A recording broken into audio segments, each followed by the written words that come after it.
and the other organizations and associations.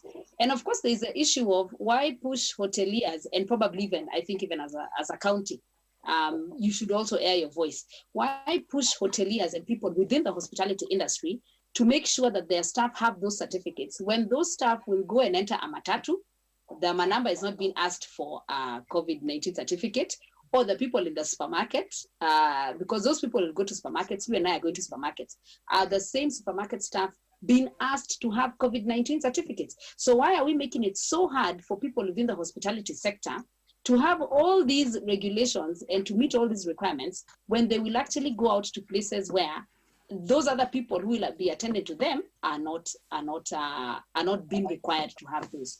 So that is something, you know, that I'm just putting out to the county, that is something that we need to follow up with the government, because if this has to apply to one sector, I think let it apply across the board, so that then, because people in the hospitality sector and in the tourism sector have already been hit so hard, why do we want to make it even harder for them to even come back to operate? So that was just my opening remarks. Thank you so much, Winnie. It makes a lot of sense. We have raised this issue with so many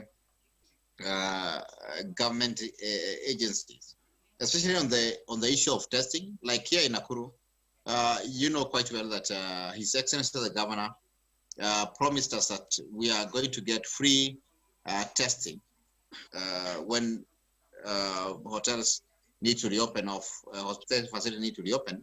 But it was only done for a few people and eventually stopped. I had an opportunity to talk to speak to the governor himself, and he told me that he's going to handle this matter from his desk. I've discussed also with the Chief Officer Public Health, Bwana Kingori, who told me that they have issues and challenges of the capacity. If we were to get all hospitality or food handlers tested in Nakuru alone, and if we were to go back to business, everybody who have applied for, you remember the food handler certificate, there are 69,000 people, 69,000. So they don't have the capacity even to test 1,000 people as we speak now. Why? Because there's a shortage of testing kits and the reagents. And then there is no lab locally here in Nakuru that can do that.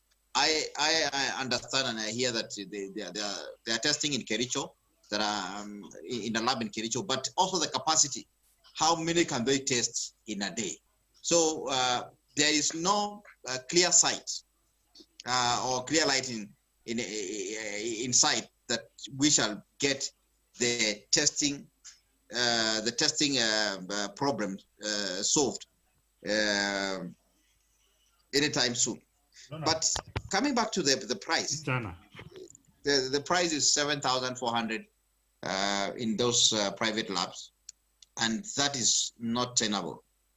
If you want to reopen, like some of our facilities in Naivasha, you want to reopen and you want to bring maybe 100, 150 staff members, that cost is exorbitant. You cannot. So that's one thorny area that we shall continue pursuing the relevant authorities to help us. And you've also said it so well, Winnie, concerning why are hoteliers discriminated and put in a situation where it's only them. I have gone to supermarkets, and in supermarkets you find at times even 50 people at the same time. Nobody is being tested there. Nobody is being harassed there. But in a hotel, every time you are more than 15 people, it becomes a big challenge, and everybody must be tested.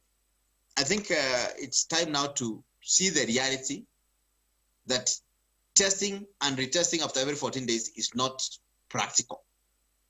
And I hope that in the coming updates from the government, this unfairness will be addressed. Thank you so much, Winnie. I've seen James Karaya has raised his hand. James, you want to say something? We are still on the experiences especially those who are reopening or those who have been enduring during this season? Thank you, Shia. I was just raising my hand to try and check if it's working, but anyway. Thank you so much for the opportunity. And it's quite a challenge, especially for us, based on the clientele that we target. It has been quite a big challenge, especially with the Nairobi lockdown. It's quite difficult to be tenable, to sustain a business if you're not getting the traffic from Nairobi, especially. So far, it's been quite an uphill task because we had reservation spreading all the way to October. And some of them actually had been paid by the tour operators. So it has been quite a challenge, knowing very well that you are fully booked in sometimes. And at some point, there are some guests who would wish to have their refund. Some are very considerate. They have pushed their reservations to next year. And the same thing, thinking of putting the staff back on board with uncertain business, steady business, has been quite a challenge for us. But we are very hopeful. Maybe if the lockdown in Nairobi is lifted, maybe we can start resuming in a way. We are still doing the preparation for compliance with the health regulations that have been spirited. And the challenge is, as the Winnie said, with the testing, it's actually even distracting to know that even if you are a lady, you are not going to get the certification for your staff. So those are part of the challenges that we are encountering at the moment. Thank you. Thank you so much, James. You've raised a very pertinent point there on the international market and also the Nairobi market that have been locked. So people like Marisaba Camp, you've depended almost, let's say 90% on the international market. We don't know when that market will resume. And at this juncture, I would like to bring in Madam Barbara Scott. Madam Barbara, you are in Germany, and we are talking about the market, the international market, and when we can expect the international market to resume their trips. I know Germans are traveling people. From your end, when do you think that Germans will come to places like Africa? Well, thanks for bringing me in. Well, listen, I think at the moment, because I've been following very closely what's been happening here and what's been happening in different countries all over Africa, because I think that's kind of the good comparison. What I see right now, as we have a travel warning in place, for example, in Germany and in a number of other countries, which is valid until end of August, I think beginning of September, once international travel resumes, we'll have the first kind of adventurers, I'd say, yeah. What is happening here now, I think, is that people are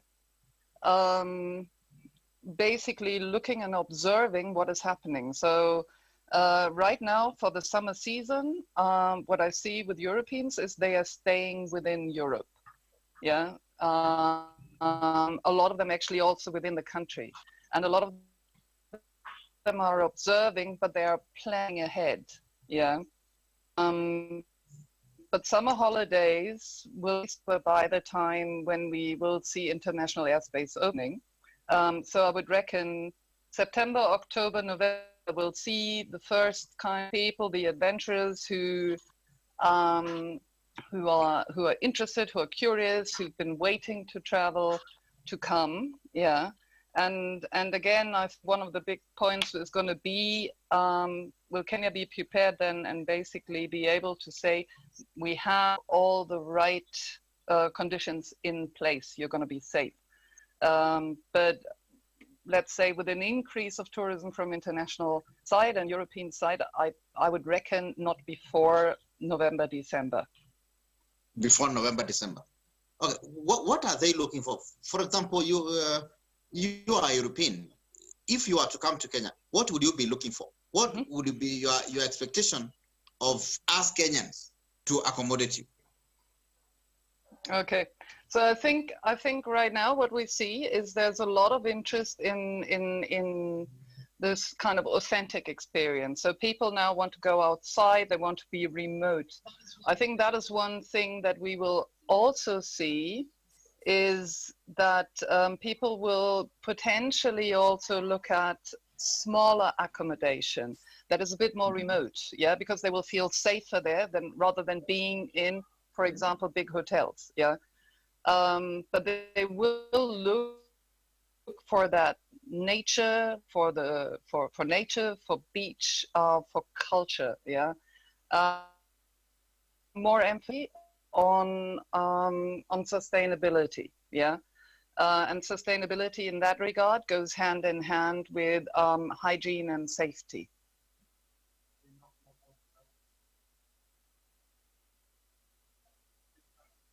Wow, wow, wow. That's a very, very, very important point that you've raised there. That as a European, if you are to come to Kenya, you would prefer remote places and smaller accommodation. You don't want this much interaction with many people. So, well, this is what we hear right now in the discussions, huh? That people are more likely to look at smaller, remote places. Okay, okay, okay. So we may have to turn our villages into B&B. You never know. Thank you so much, Madam Barbara, for the input. Any other person who would like to raise their hands? I'm waiting for you to raise your hands. Madam Barbara, am I hearing some silent? Do you have ambulances near your place? Yes, I do. Actually, I'm in the middle of Frankfurt right now, so. But I'll mute my phone now. Okay, let me.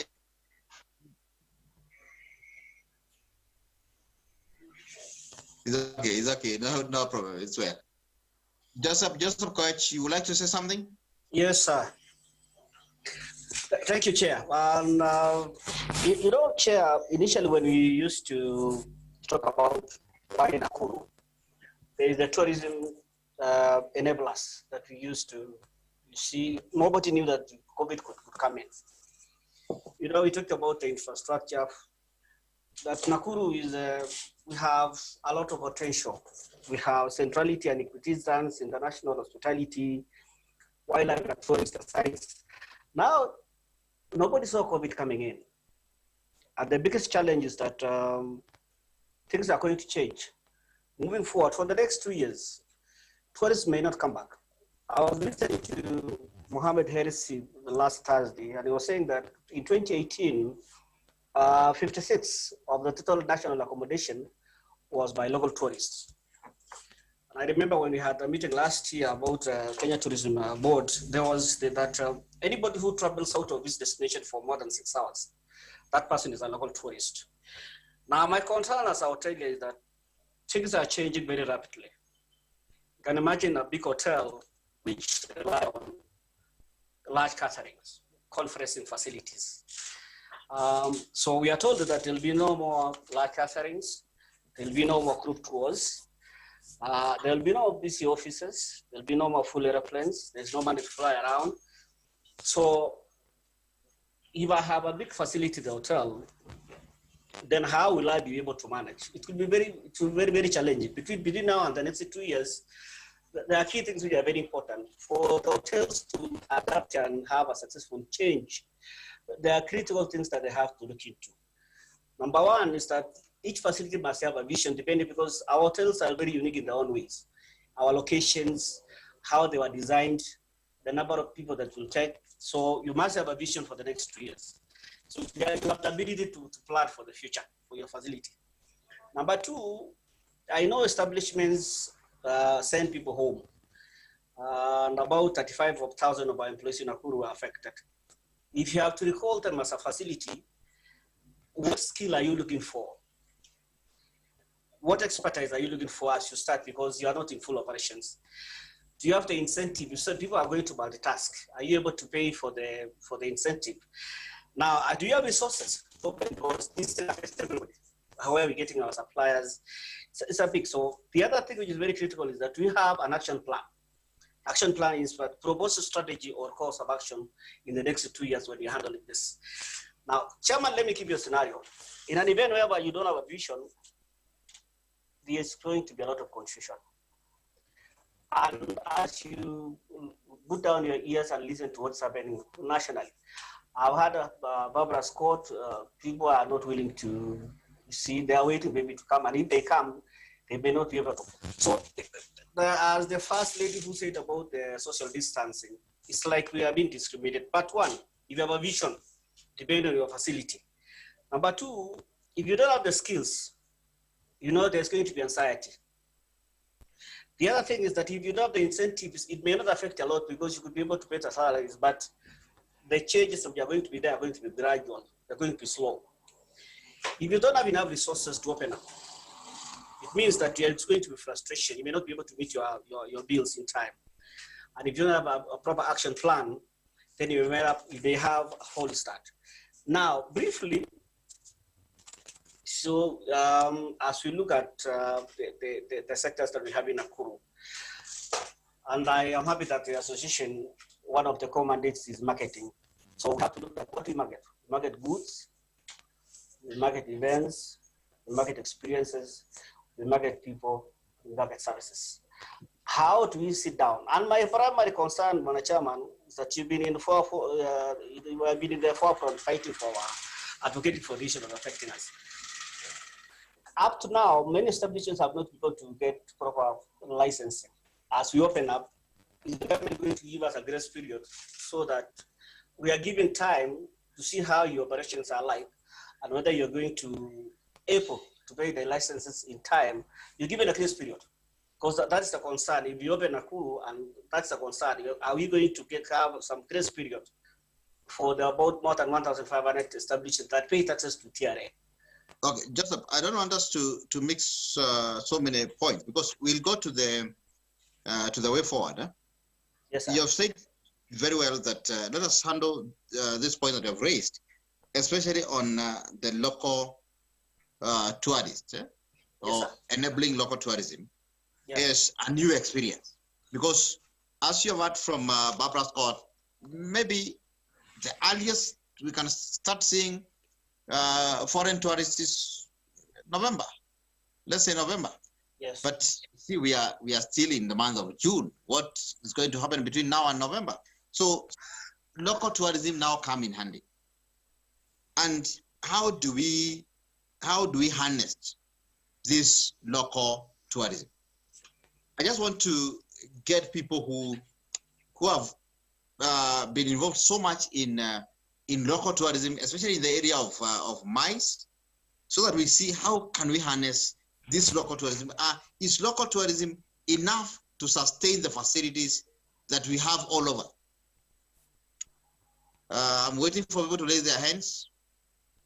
We have protocols in this meeting. Am I having people raise their hands? Jeremiah, you had raised your hands sometimes back. No, unmute yourself, Jeremiah.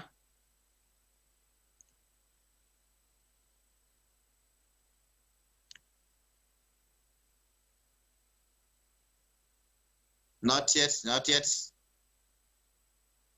Yeah, that is it. Jeremiah, as you answer that question, I passed by your facility not long ago, and I found so many vehicles parked out there, which was like a sign of a meeting in the hotel. Can you tell us?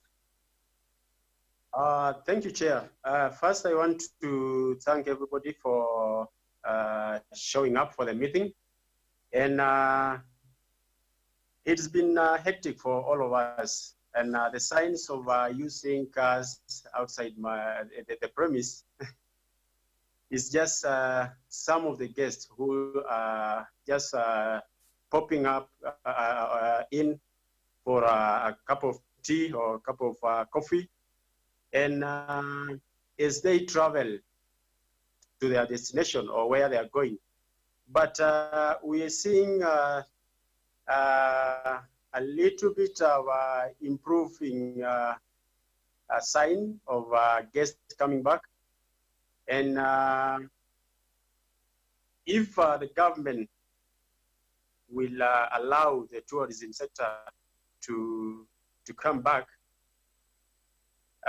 we couldn't have compared this year and last year or the previous years in terms of business, because I think all of us, we started it very strong this year before the pandemic came. And on the issue of the local tourism, I think in my side, it will not be enough for all of us, or even for a facility to survive just because of the local tourism. Because whatever that you get, it is very small, and it cannot cater for the running cost of any hotel, especially now that the pandemic is there. Everybody is suffered to some extent, and it cannot for sure keep a business running.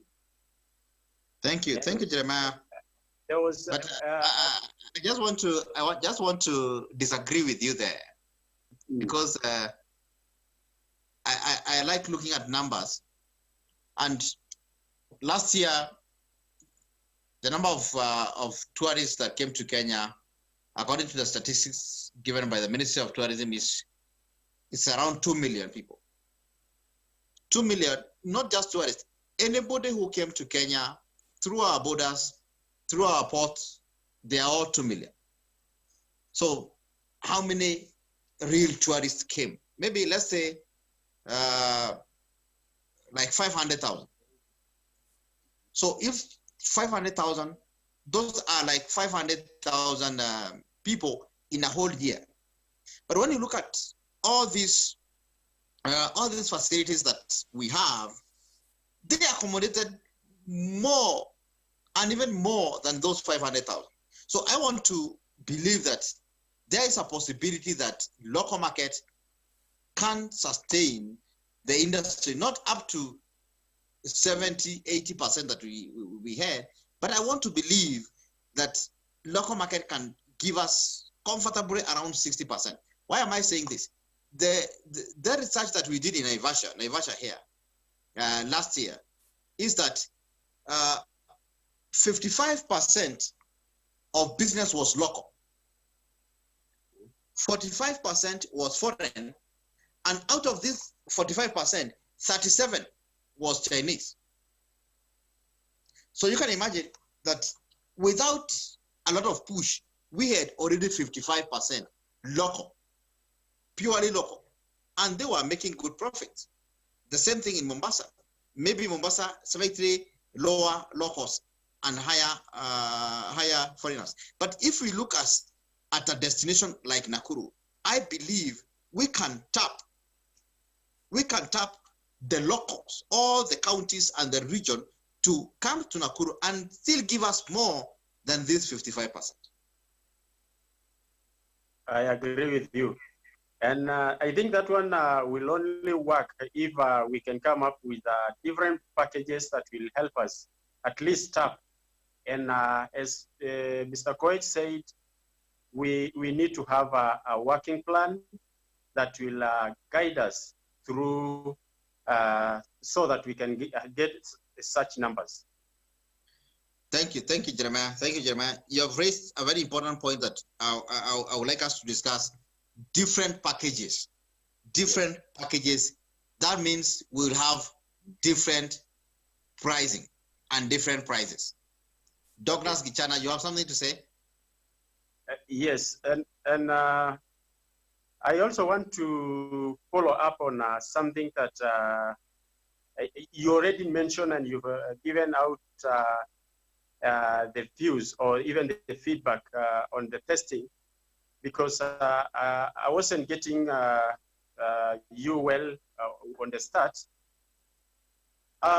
There has been a very big contradiction of information concerning testing, and I think it has delayed a lot of things in reopening, because the industry is ready to come back, but we're seeing there are some or so many things that are bringing or letting down us coming back, because we are very positive.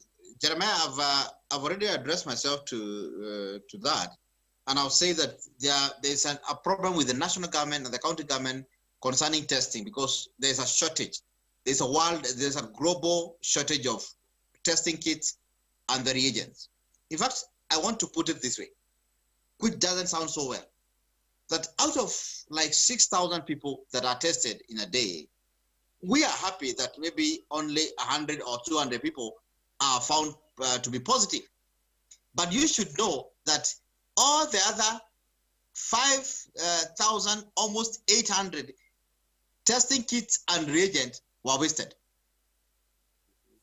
I wish there was another way of knowing who is positive, so that you just test the positive one and you don't waste that kit and that reagent. But that's not for me to interrogate. Let us leave it to the county government and the national government. They have told us they are working on that.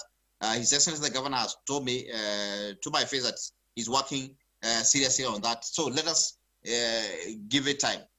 Thank you so much, Jeremiah. Douglas, you wanted to say something?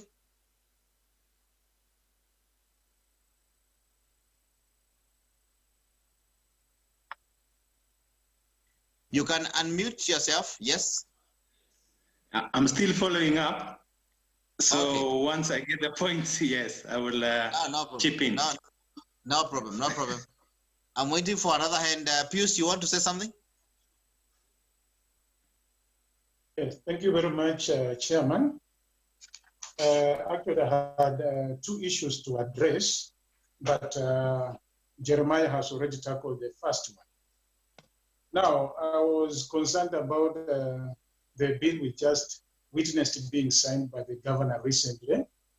I think it is now time. Now we need to engage the government, that is the county government, so that they can actually sponsor and make use of this bill, so that we should not be suffering like before.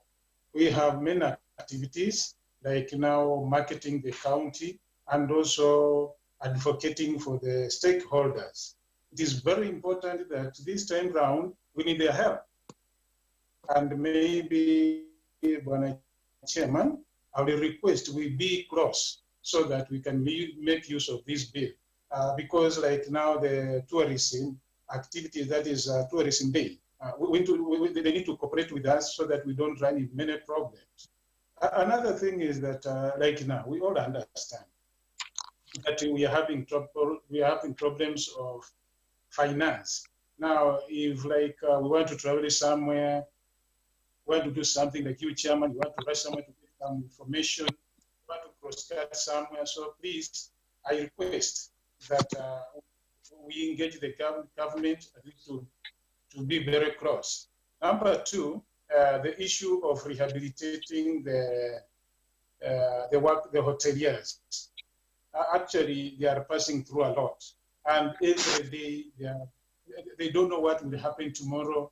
They used to have hand to mouth. Now there's nothing. So let's see a way how we can help these people. They should not run away. They should not change careers as you had created before, and at least we can assist them. Otherwise, thank you very much. Thank you so much, Pius. You've also brought up a very important point on marketing, and I would like to bring in Charity at this point. Jared, I would like you to handle marketing. How can we market ourselves? Right now, we don't even know who to market ourselves to. How do you place it? Good afternoon, everybody. One thing that I will say is that I'm a very point-blank person, is that we are asleep as a destination. We need to wake up and see where do we start from. I'm looking at certain counties like Nairobi County. They have national parks. They've been busy going out to local places, and they are tapping within what they have in terms of resources. Activities that families can take part in, activities that millennials can take part in. Right now, you've heard what Barbara has said in terms of you do not expect to get any international tourists until possibly November. I may extend this further to possibly 2021. So in the meantime, are we going to sit and say there are no clients that are coming? No, we must go back and see who are the clientele that we can tap into? What do they need from us? And what can we be able to provide so that they can be able to take up our products? Right now, as we speak, we've been checking around. I also spoke to somebody from Mombasa, and tourism in Mombasa has reawakened within the local communities. So what are the local communities doing? The hotels are offering special rates. So you find that you don't have to pay for accommodation, you only pay for the food. And that means, and even in Nairobi, the same thing is happening. We have what you call staycations. So you come in and check into a hotel, stay overnight. So you have an early check-in, you can have a late checkout. And on top of that, you have a trip maybe to the national park. So my call out today, or my call out right now, is that let's change our thinking and let's start planning and working on products that will attract, 1, families, 2, millennials. And I think even the last call we had, we talked about millennials. 3, come up even with an intra-African rate, because that's gonna happen sooner or later. Africa has 1.2 billion people. You have to tap and just get 1% of the 1.2 billion people that are available in Africa. And it's Kenya has good structures in terms of the airports, the road network, unlike in other places. So what can we do as a destination to be able to tap into these markets? What are we doing in our own spaces to package Nakuru as a county? I've not seen a single e-flyer on social media with a call out for someone to say, sorry to pick on you Pius, but someone to come to Kivu at this particular point. I've not seen anything on social media. Jeremiah, I've not seen anything from you that shows that you're promoting Nakuru as a destination, so that even post-COVID, people will still remember, yes, so-and-so sent me something. What is your communication strategy as a property? Are you just sitting back and not communicating with your clients in terms of what's going on within the market, or what you're doing as you wait for them to come into Nakuru? That is if you are waiting for guests to come from outside. So how can what are the low-hanging fruits we have as Nakuru? Those must be areas that are already established, or that would require very little improvement, and that will attract the local domestic tourists or regional tourists. So we need to up our game in terms of product development and coming up with packages that will attract the market that we have already, because that's a fact and that's not going to change in a while. Thank you so much. Very true, very true. We need to look at new products. And that's why I wanted to ask Madam Winnie, especially in this area of new products and new rates, because most of the tour companies that have been taking people around, they have dependence mostly to higher percentage on foreign tourists. And the prices have been so high. For example, if you get a tour company to take you to the Nakuru for a day, maybe for a family of 6, the price will be 10,000 plus, maybe around 16,000 plus the gate. Madam Winnie, what are you doing, especially in Tembea, Kenya? What are you doing to accommodate more locals? And in that sense, I have seen so many people visiting what do you call Nairobi National Park. What is all that about? Why is it that Nairobi National Park is full, but Lake Nakuru National Park is empty? Well, that's a very good question. And probably, let me say, when the Corona crisis started, of course, it got everyone in shock. And people took a while, and then after that, I think people got tired of staying indoors and decided, let's take advantage of what we have where we are. And I like the challenge that you've put up. Why should people go to Nairobi and there's nothing talking about going to Lake Nakuru National Park? And we can think of it as how much have we as a people tried to market Lake Nakuru to the locals, first before marketing it to the foreigners. And KWS will tell you this for free.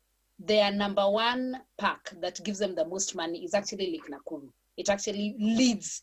It leads with earnings. It is, amongst all their parks, and then Amboseli, and that's why they're called premium parks. So Lake Nakuru is number one, and of course with the flooding, then it went down a little bit, and Amboseli is leading. And the reason was people who are going to the Mara, that circuit was always combined, where you do Lake Nakuru, you do Masai Mara and Lake Nakuru, or Lake Nakuru and Masai Mara, but it was one of the leading parks. And probably, I guess, the flooding kind of, messed up things a little bit, and people are still at that point where we need to think. But in terms of rates coming down, and I can tell you this as a tour operator, and I like the guidelines have actually only said that tour vans should have a maximum of 7, which is pretty good because, they were at 8. So, so the difference there, especially for tour vans, is not very major.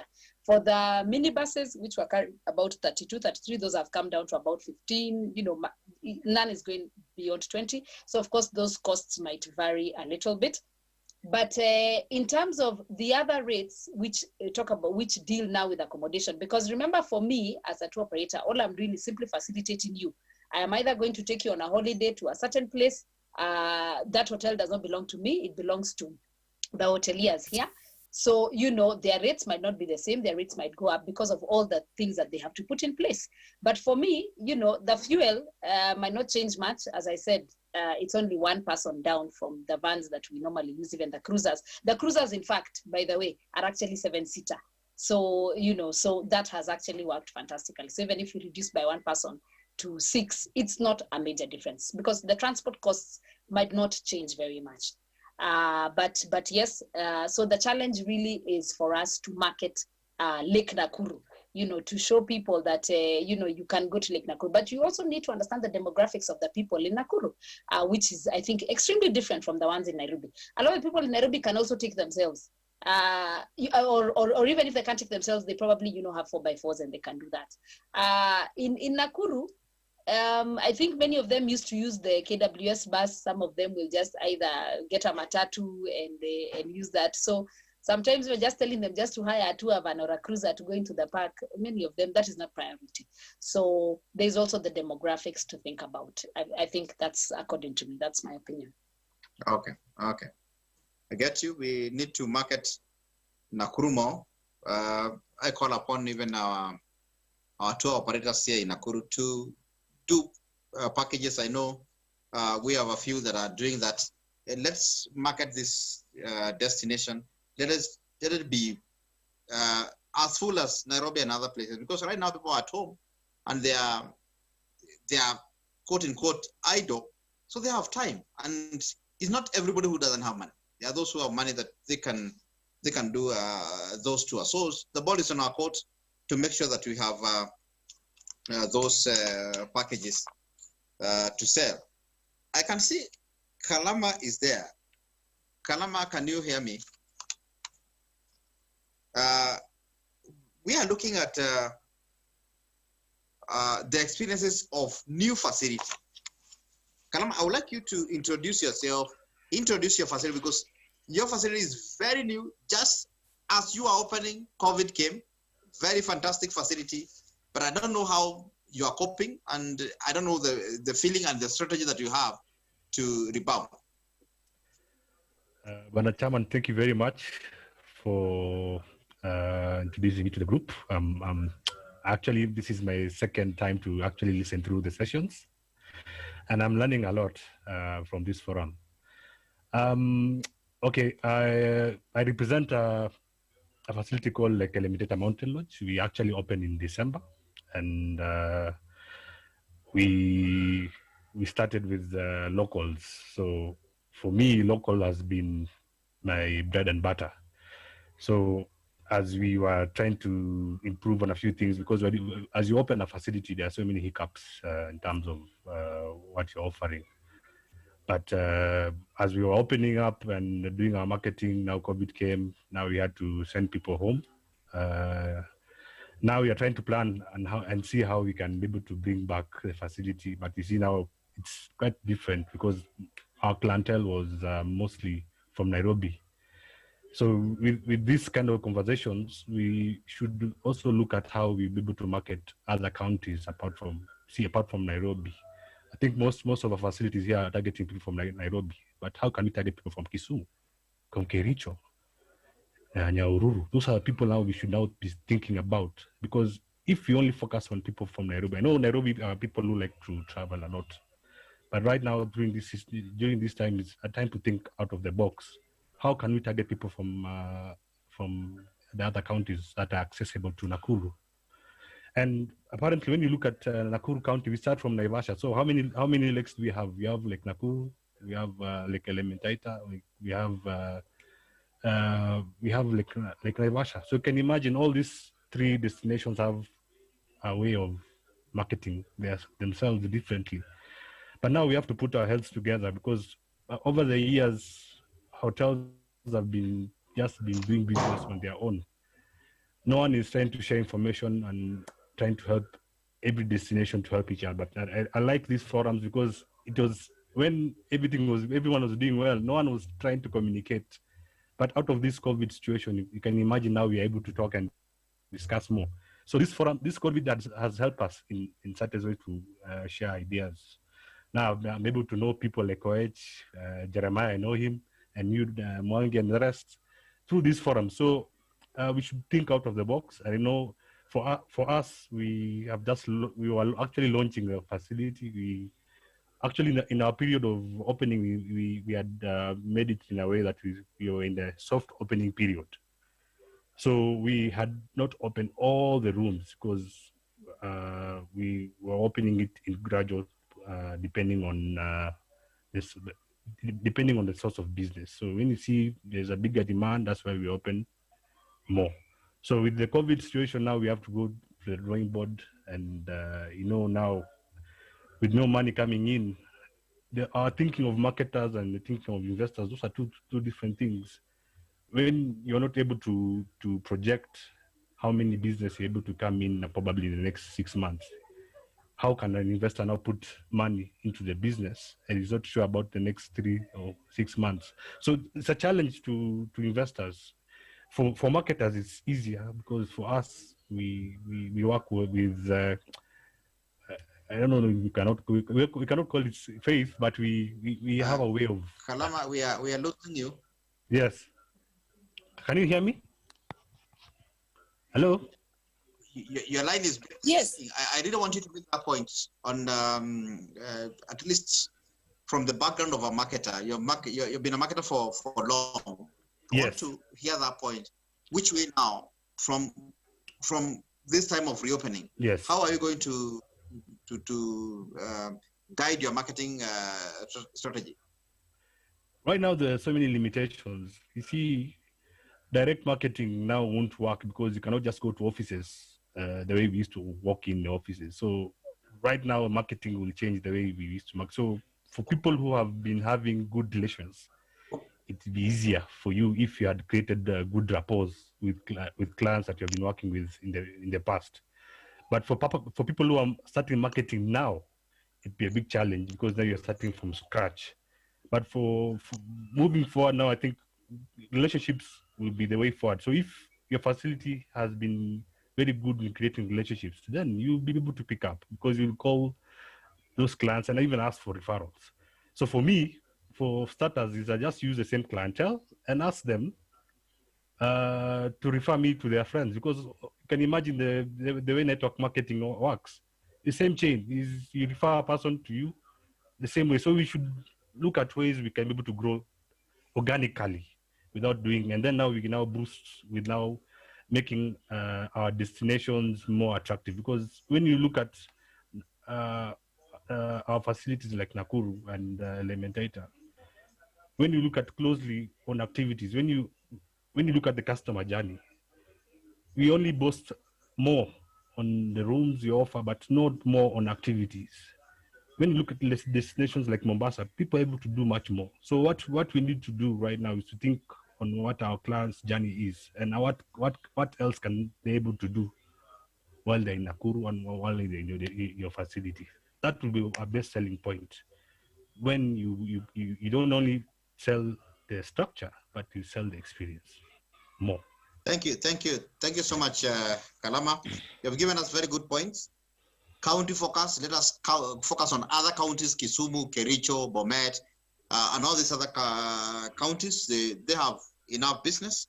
Then we concentrate on relationship, social capital. How you relate with others is how you'll survive this situation. And then we borrow a riff from network marketing, the way they grow every day in a pyramid way. And then we think of activities more than just selling a product.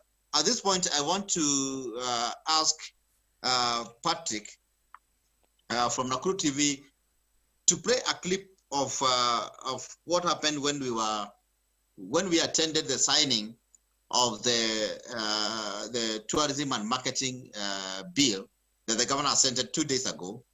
And then also, as you play that, I want you to look at the Kempinski reopening video. There's a small video from Kempinski on how they'll put the hygiene measures as they reopen. Patrick, are you there?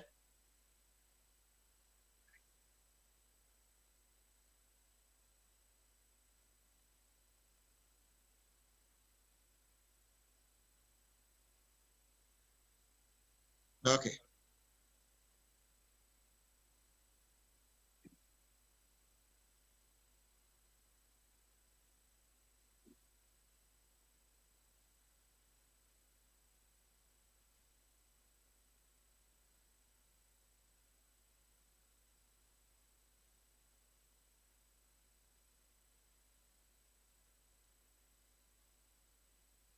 Okay. Okay.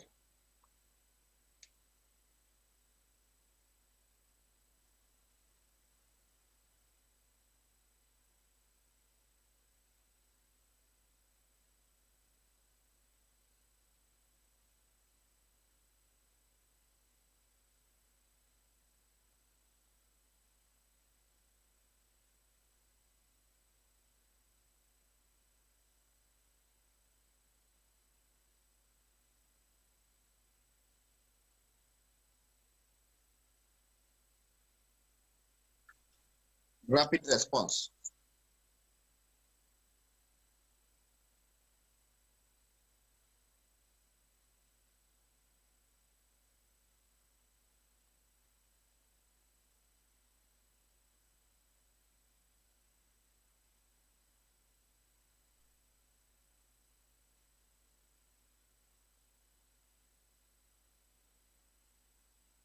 Finally, Your Excellency, I want to invite the chairman of the Nakuru County Tourism Association, Bwana David Mwangi, to give his comments. Of the County Assembly of Nakuru, CECs present, County Assembly members present, my colleagues in the tourism industry, all protocol observed, ladies and gentlemen. Mine is to congratulate Your Excellency for this great milestone. It's a journey that has started a few years ago, and we have been waiting for this to come. The reason being, as a sector in tourism, we have been segmented doing our small things in our small way. But now with this framework, legal framework, we are able to come together and market this particular county, market this as a destination. Allow me, Your Excellency, to say a few things on behalf of my stakeholders in tourism. I want to say that statistics world over have shown that 1 in every 10 people in the society have been employed by tourism or hospitality. That brings a lot of money or a lot of effort into the building of the economy. As we stand here today, we are representing a county of diversity. This county is full of all that you are looking for in tourism. We have 11 sub-counties, and every sub-county has its uniqueness. And with this bill that Your Excellency are presenting today, we are able to bring together every strength of every sub-county and market it to the world. I am reminded of what happened in Kigali, the remarkable Rwanda. Remarkable Rwanda, you can imagine what happened to Rwanda in the year 1994, 1995. Nobody thought that Rwanda can come up and right now be the leading in conferencing, especially in the area of mice in Africa. We are able to do more than what Rwanda have done. And Nakuru here, if you look at the sub-county, for example, look at just Naivasha, which is the farthest sub-county from this side. Naivasha itself has two national parks, the Hell's Gate and Mount Longonot National Park. It has 3 lakes, the Lake Naivasha, Lake Oloiden, and Kleta Lake. That particular area on its own is a destination. And with this now, the Marketing and Tourism Fund or board, we are able to market that particular destination. We are able to market Elementator as a destination, which is an international Ramsar site. We are able to market Nakuru city and its environment as a destination. So I want to congratulate you and say that this is a leap forward. And I want also to say that the whole of Nakuru County, we have 1,500, by the close of last year, we have 1,541 restaurants, hotels, and bars. And all those pay what we call the tourism fund, they pay licenses. So it is a critical sector of the economy. And when you look at all those, they have employed between 33 and 35,000 staff members. Right now we are affected because of the COVID, but look at 33 to 35,000 staff members coming from all these families to work in this sector. It is a big leap. So what are the ways that we are looking at the way forward to revamp this industry, especially now after this COVID, because we never know for how long we shall be with this in this situation. We are looking at the first thing as the rehabilitation of labor, how we can rehabilitate labor. All these 33,000 people are out there. We have closed almost 80% of our facilities. We are trying to reopen back, but what is the driving force? The driving force for reopening is business. If we continue speaking the good things about this industry, people will come back. So we are saying, if we can rehabilitate, if there is a way, I know in the US what they are doing, they looked at this sector and they gave around 3 months salary to some of the most vulnerable members of the society who work in this particular sector. If there is a way that we can help those people, because they are skilled people, we don't want them to change career. We don't want them to stay there and start doing other things. If there is a way we can rehabilitate them, then that would be good. The second thing is to market. How can we market this county? Your Excellency, I've traveled to several counties, and I can tell you we have the best county in terms of resources, in terms of attraction. Let me give you just one example. In the whole of this country, we have 17 lakes. 6 of those lakes are in Nakuru here. And you know the essence of a water body.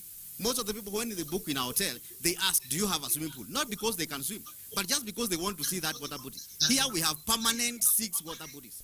We can rehabilitate them, we can enjoy them, and there are several. I went to a particular county, Your Excellency, and they were struggling to show me a lake because it is hidden in a mountain and it's covered with snow. So they are struggling to say there is a lake here. As we are not struggling, we have already 6 lakes. If there is a way we can have fun to market the whole of this county, this particular tourism and marketing board, if it can get funds from the county government, even from other stakeholders, we are able to bring out this particular county as one of the best counties in this country. Thank you so much. So I think that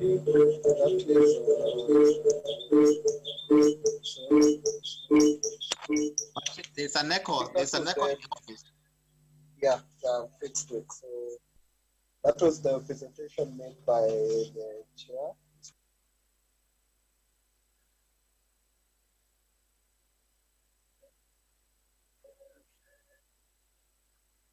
Allow me also to say in closing, with respect to tourism, I want to agree with Mwangi, who said that we have huge potential in Nakuru.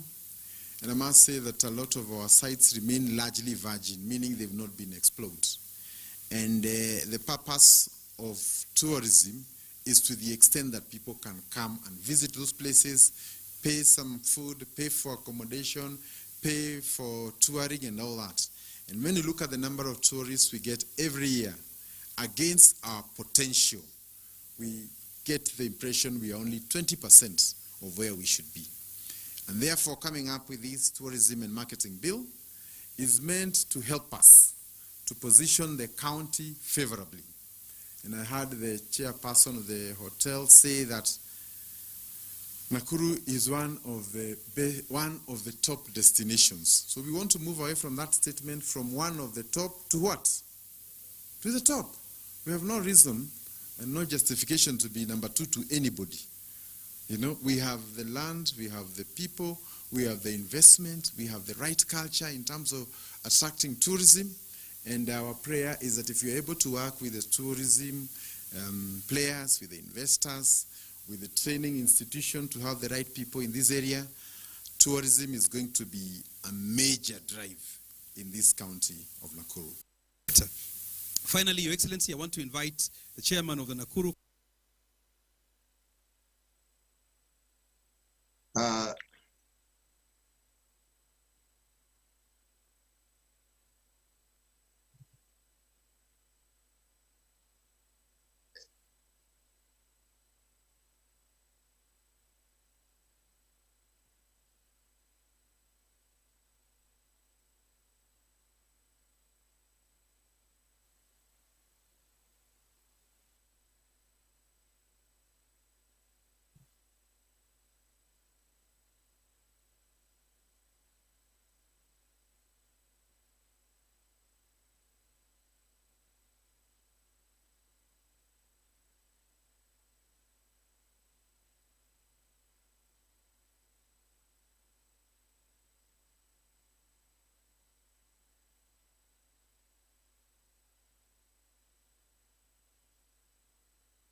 Thank you. Thank you so much, Patrick. And thank you.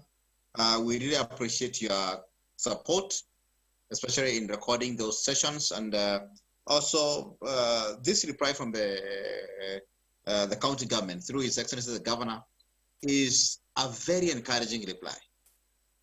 Because I only had a few minutes to say a word or two.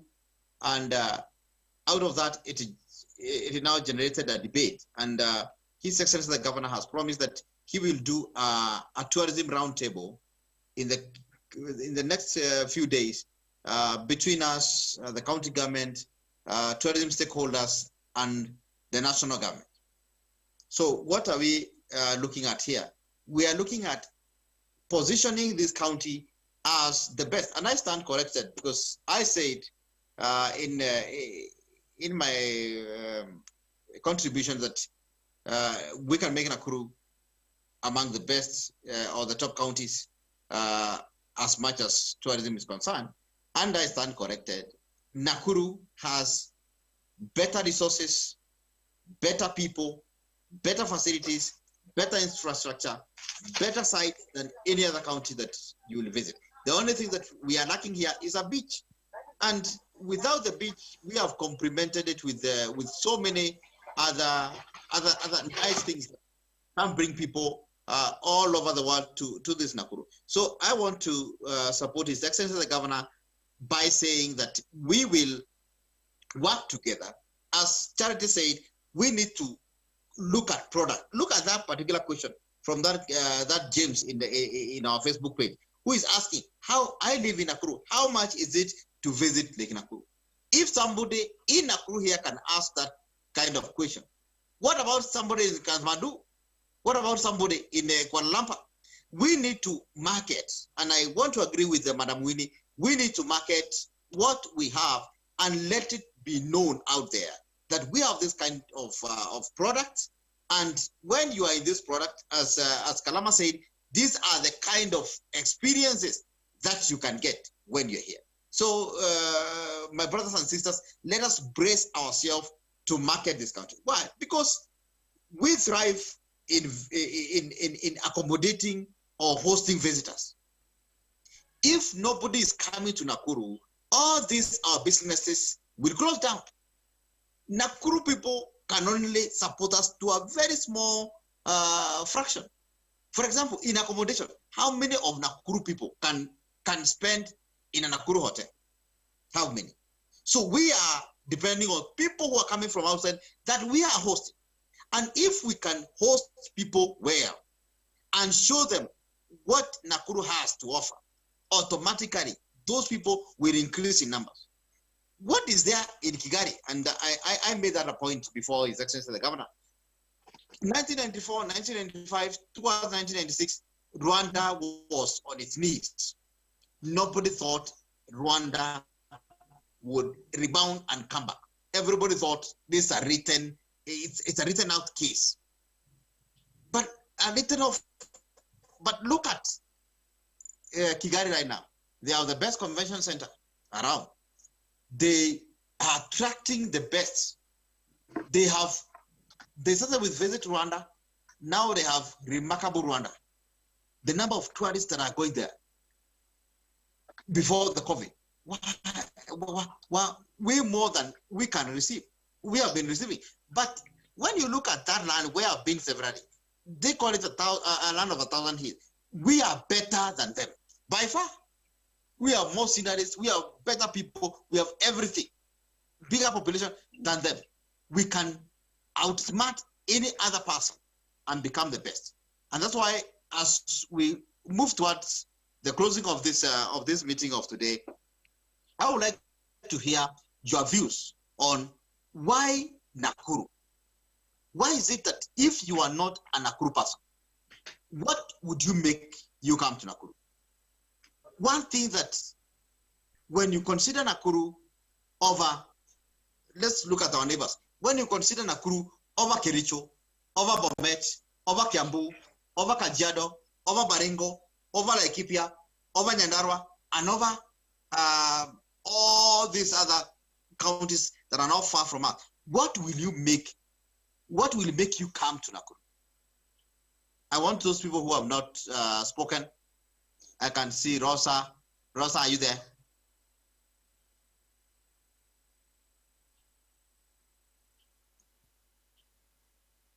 I can also see Kevin, are you there?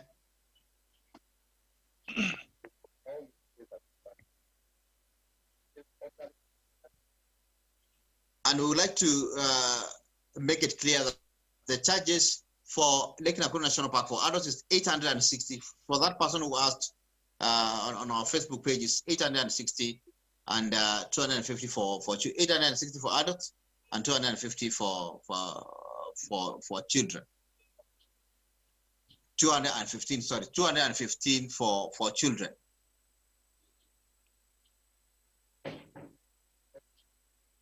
Who is there? Patrick, I can see you raising your hand.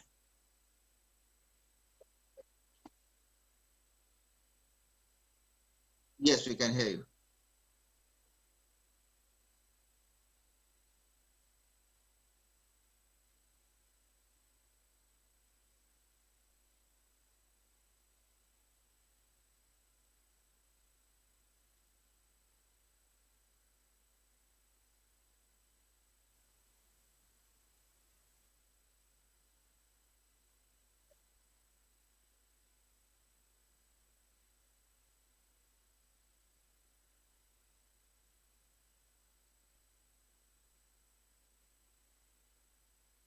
Yeah.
That's fine, Patrick.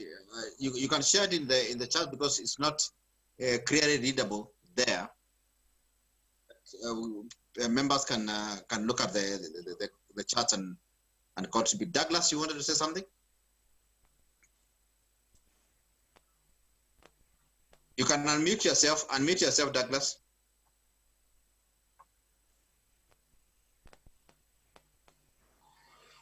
You can hear me Yes. now? Yes, I just wanted to add 2 points on a very important question that you've raised there, Mr. Chairman, about what makes you to come to Nakuru County. One thing is I've not heard anybody speaking about the history. If you look very well from 1900 to now, I think Naivasha has the best history, also going to Nakuru. Because if you look at it, you find that there's a lot of information, like, you know, we used to have airport here those days. And most things that Kenyans don't know about that. I don't know if Kenyans know that we used to have an international airport here in Naivasha. No one knows. They used to be around there in country club. So that's one of the information. You need to tell us more, because we were in a meeting yesterday and we were told that planes used to land in the water. I don't know whether that is true. Exactly. It's very true, because that plane is a combination of two, boat and the plane itself. Yeah, it used to be known as flying boats. Yeah, those days until 1943. So that's one of the stories that millennials don't know about. And if you put, like say we have a website, it's like a collective website for Nakuru County, and every day we start posting those histories and everything, I think most of the people will be very interested to know more about Naivasha, Nakuru, all that. You know, also we have Lord Egerton around here. It's normally highlighted on the media and everything, but even me myself, I've never gone there. That's also one of the places that, you know, we really need to market. Yeah. And also, so I was saying, if we have like a social media whereby we have Twitter, we have Facebook, whereby any one of us who are operating a product can actually go into the Facebook page and post the product or what he's offering. Like in Nairobi, we have very many.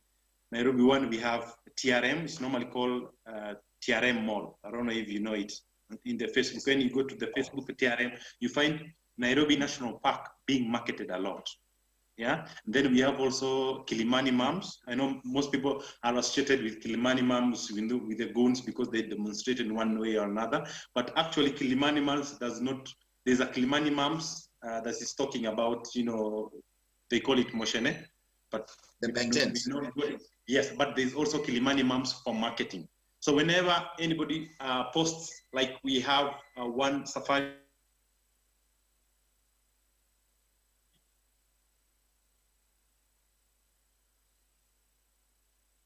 Sorry, I think we lost Douglas there, but the point is made.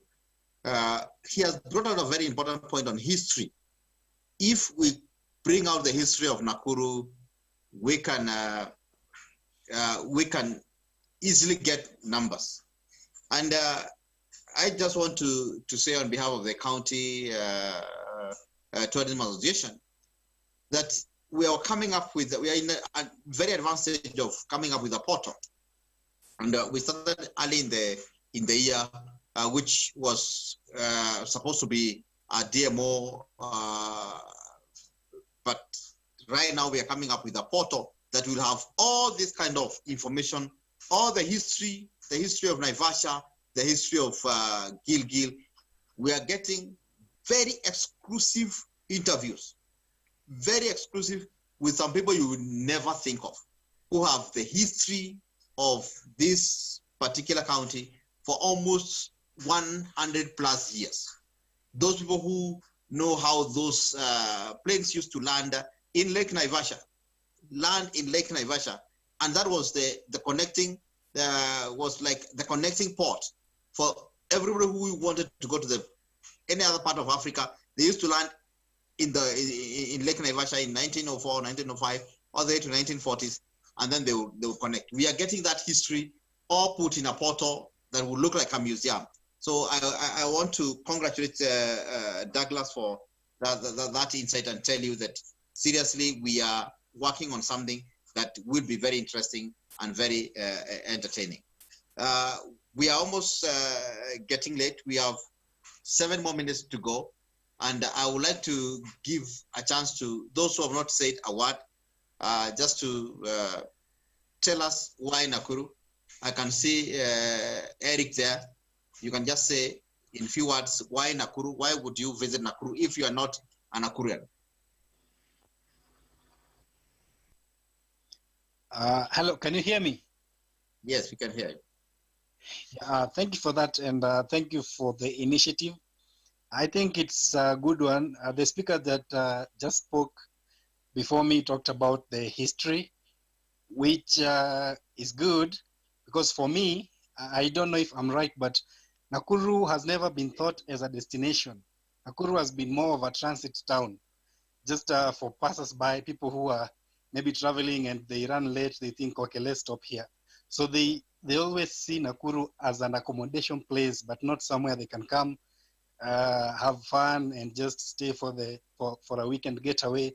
So we need to activate the destinations that we have. I heard the governor say that most of our destinations are what he called virgins. They've not been really explored. Most of the people don't even know they're there.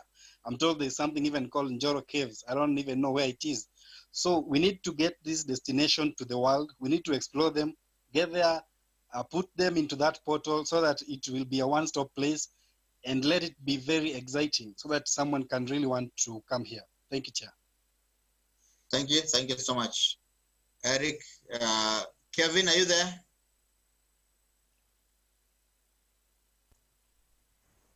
Rashan, are you there?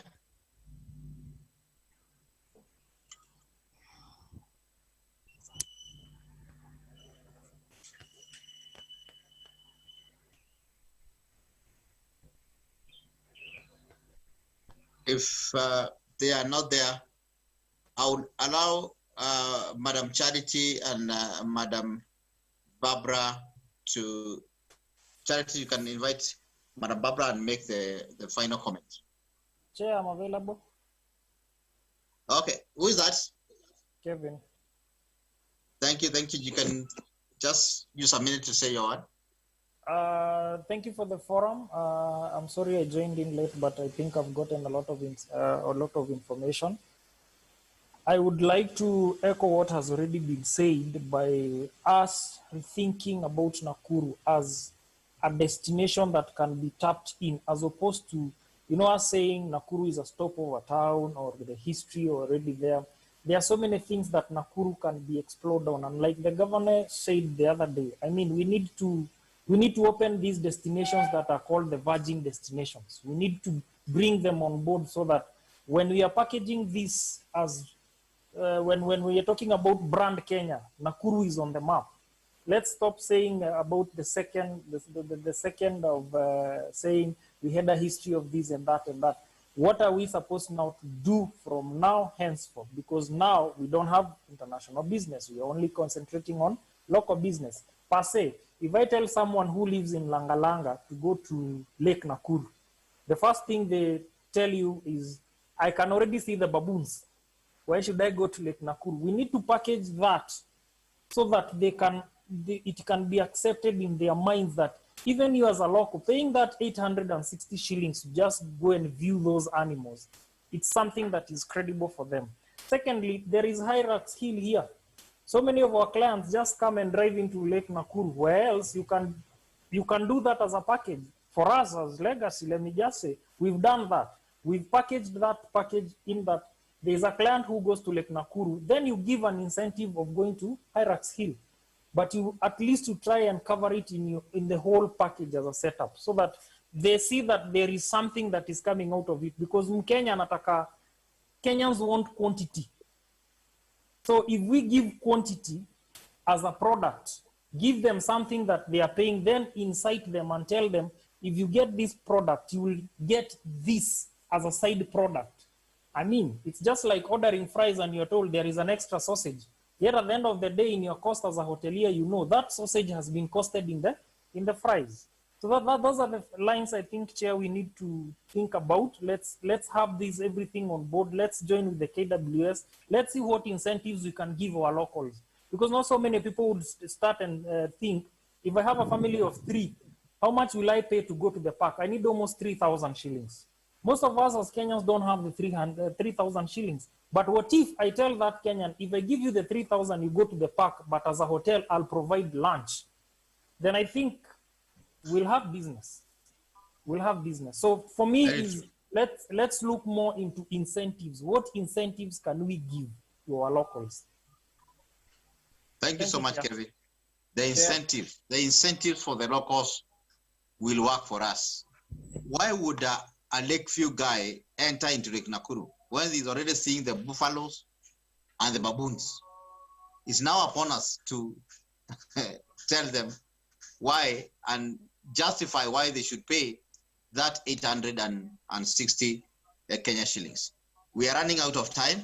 Yeah. We are running out of time, but I want to give a minute to Koech, just 1 minute. Yeah, thank you, Chairman. As this pandemic has given us a new view.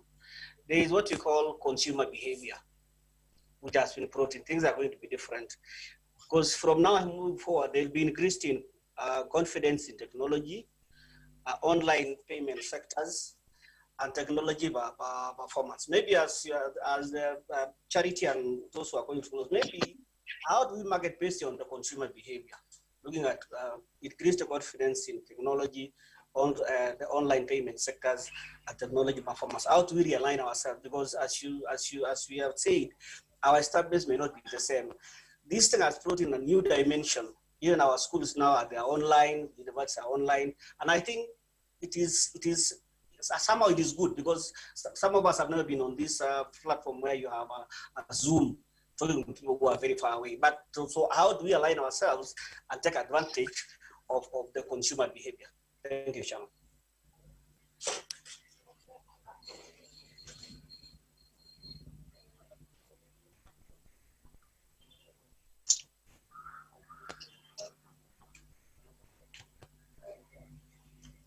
Chairman, are you there? Yes, I'm there. Thank you. I think I have made my point, Chairman. Thank you so much. James, can I have for a minute? I see your hand. Thank you, Chair. And I just wanted to dive more on the domestic and what Nakuru can offer. We need to come to the reality that domestic is going to be the key thing for the years to come. And most of the people have been so much looking on conferencing and the likes, but you also need to understand that there is a new norm now. Zoom is working so much for the meeting and conferencing, so it might also be another shocker for the people who have been dependent on conferencing as a source of income. But all said and done, Nakuru has so much potential to say, but it's high time we came together, repackage the product that we have, add value to the domestic, because domestic really care about the value of what they spend on.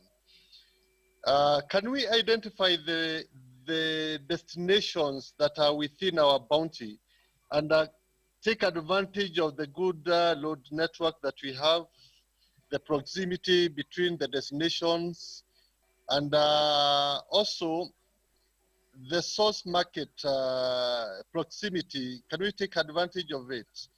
Be it an exit point to the Western, to Masai Mara, from Nairobi. Can we take advantage of all that we have, repackage the product, and collaborate as well with the stakeholders, be it domestic tour operators, be it the county government as well? They also need to understand the business is not as usual. Can we also start a voice of repackaging the way the licensing in the tourism industry are done? Repackage one license that can cater for the hotels and the tourism stakeholders. At the same time, can we shout out about our destination to those people who matters? And we also need to understand here, there are some people who are out there who want to spend their money. Can we take advantage of being the first destination to grab those people? Thank you so much, Chair.